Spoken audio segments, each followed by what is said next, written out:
Suryavanshi.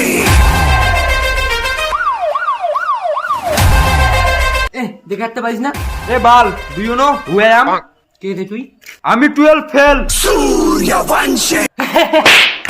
তুই 12 fail তোর পাওয়ার জানিস বাল? আইডি 12 ফেল মুভিটা দেখছিস? 12 ফেল, হ্যাঁ দেখছি তো। হ্যাঁ, তাহলে কি বুঝতে পারলি? মানে কি বুঝবো? আরে আমিও 12 ফেল। হ্যাঁ তো তার মানে আমি জীবনে নিশ্চয়ই বড় কিছু করতে যাচ্ছি ভাই। আমাকে বড় হওয়াতে কেউ আটকাতে পারবে না ভাই। আমি খুব বড় হবো জীবনে, দেখবি। আমি 12 ফেল ভাই। মনোজ কুমার শর্মাও 12 ফেল ছিল, আর আমিও 12 ফেল।